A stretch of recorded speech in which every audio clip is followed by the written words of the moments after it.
Hey there, it's Kevin from Toronto, and I'm CTO and founder at Touchless. Previously founded StatFlow, a compliant messaging solution for banking and telecom.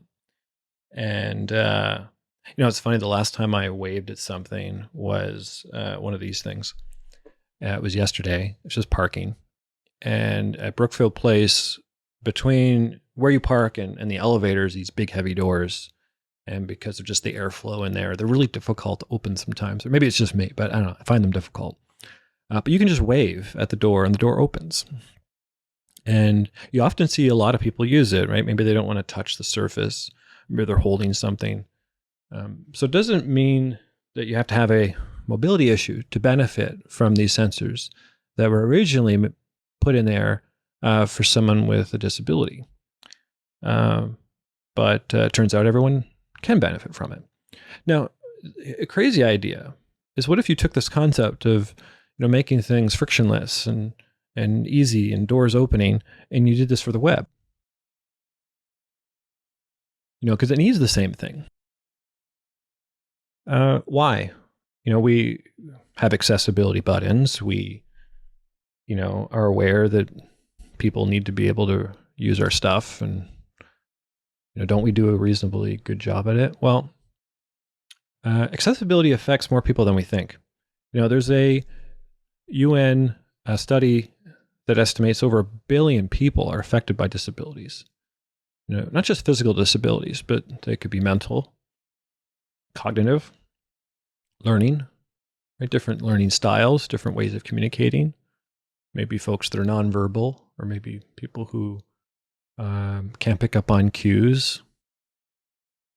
If you factor in the different people who move in from different areas or different regions into a new place, they are at a disability compared to others in their comprehension of how things work, right?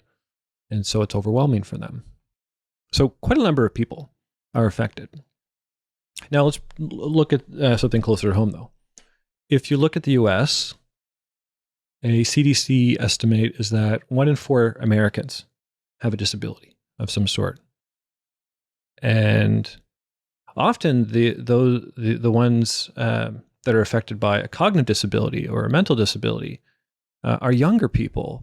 And when they are dealing with these things, 3 in 4 of them are undiagnosed, or they don't receive treatment if they are diagnosed. This is actually a growing trend. During the pandemic, there was a study done also with CDC that 15% of young people were dealing with some major depressive disorder because of just, being shut in and things, changing around them. And that's just of the ones that answered the survey. It's probably much more than that. And that was double what the rate normally is. So what does this teach us? Well, disabilities affect more than we realize.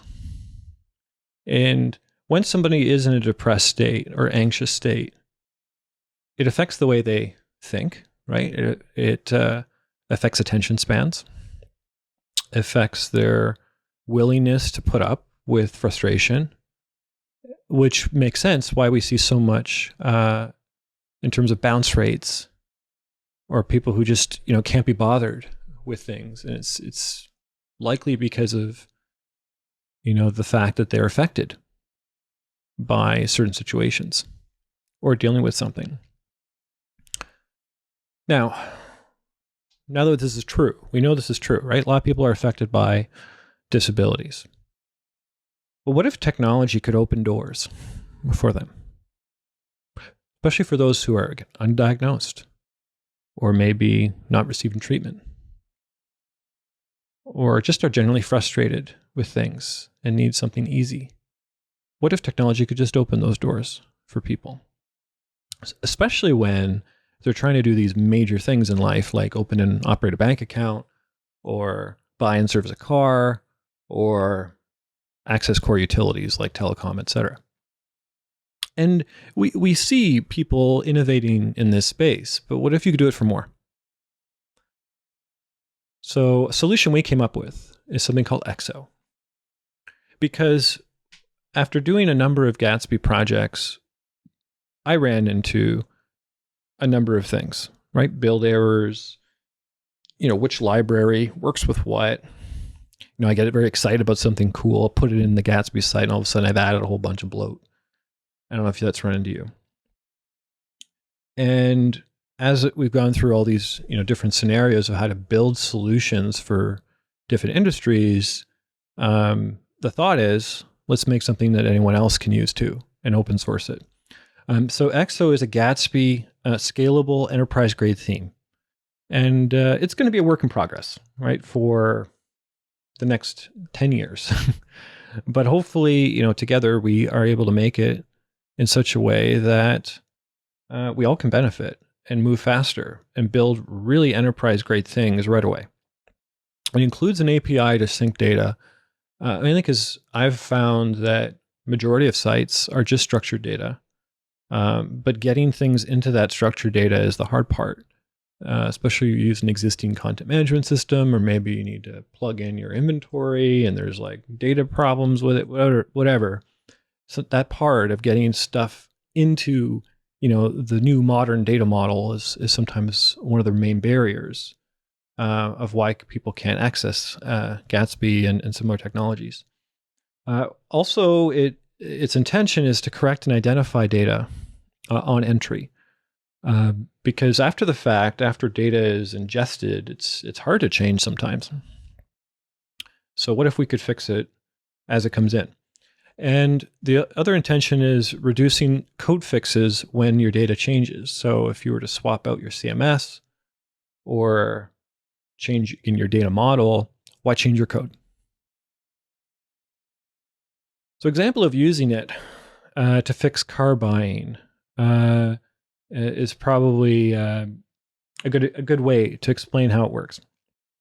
Now, we partnered with one of the largest auto groups in the US, Koons, to recreate what it means to buy a car and to make it more intentional and more accessible. And we started with auto in this example because it can be quite painful. Watching my younger brother, who's autistic, try and navigate a car website just proved to me how frustrating it can be. And so knew we had to fix that first. Also, the car buying experience, especially with dealer websites, it can be painful. Only 2% pass core vitals, 2% pass WCAG accessibility guidelines. And when you look at the visitor paths, only 15% stay for more than one page. And 86% of people who go to an auto dealer website have done their research elsewhere, mainly because it's so painful to navigate a dealer website sometimes. And some of it is just accidental. There's all these third-party scripts that don't really talk to each other, and it creates bloat and confusion for the user. So here's the effect of EXO when trying to deal with speed. So this is an existing homepage. Here's the homepage before. You can see about this is on a fiber connection. You can see a load time of 2 seconds. Take all these numbers times 10 if you're trying to look at it with a 3G connection. And after EXO, you can see a huge difference in the amount of requests made and just when things are loaded, a quarter of a second for some pieces to be fully rendered. From low 20 core vital scores to 100. And, it wasn't easy. We had to look at over 200 libraries and about 20 made the cut. And we're not done yet, of course. There's more that we'll want to test and work through, but just, a good way to do filters, a good way to do searching, an efficient way to clean the data or detect swipe movement, things like that. Even photo galleries, so many of them add a lot of bloat to a site. So what would have been a fast experience becomes really slow once you add all these different libraries. But we knew it had to be more than just fast. It wasn't good enough. Why? Well, when you look at the UX experience in auto, this is a real site. And there's a whole lot of reasons why stuff like this happens. Don't want to get into all of it, but this is a real example, right? So you could even make this site fast, but does it actually solve a problem? No. Visually, this is very frustrating, even if you put an accessibility button like they've done here. Here's another one. This is an actual vehicle page. What's the call to action? Now, a lot of people to blame as to how this got here. And then you have, on top of that, banks who will say, put my button in, too. And then you end up with this. So for a consumer, is this showing empathy? What about someone who's anxious? Car buying on its own is anxious for people. So do you think this helps? Oh, but they got an accessibility button. Here's another one. I just clicked on get a trade-in value, and this is what happened within a few seconds. Are you anxious yet?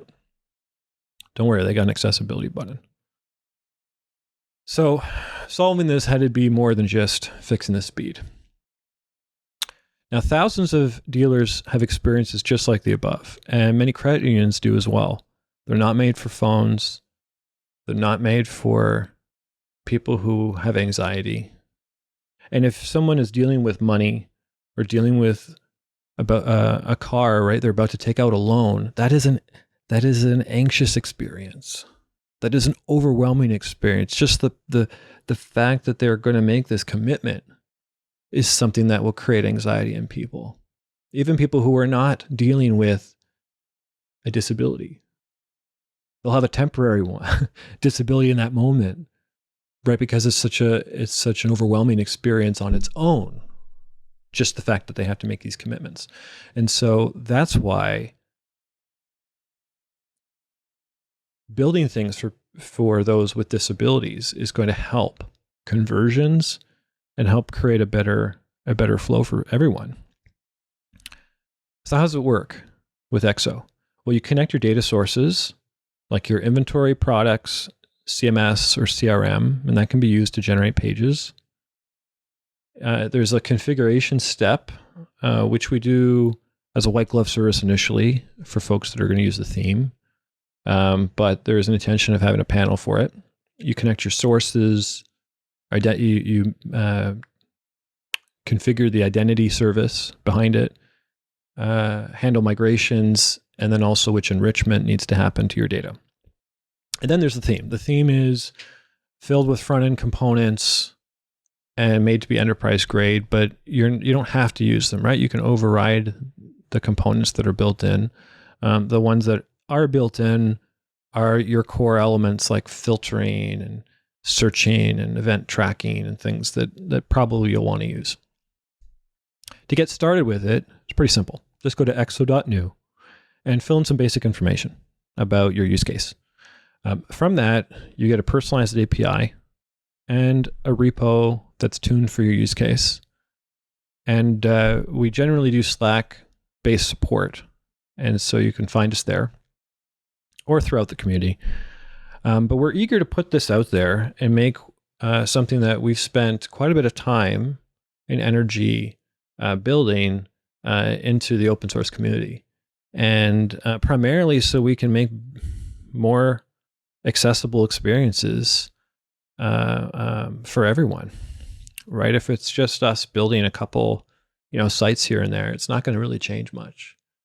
But if we can make it easier for people to access, the way to do this, we're going to change lives for the better. And so hopefully out of this, this helps you appreciate a bit about redefining accessibility, right? It's not just for those who have a screen reader or even have a diagnosis. Thinking about accessibility and optimizing for it and making things that are fast and easy to use benefits everybody. So thank you. Thank you for joining me on this quick topic of how we intend to fix it together. Don't miss the live Q&A coming up now.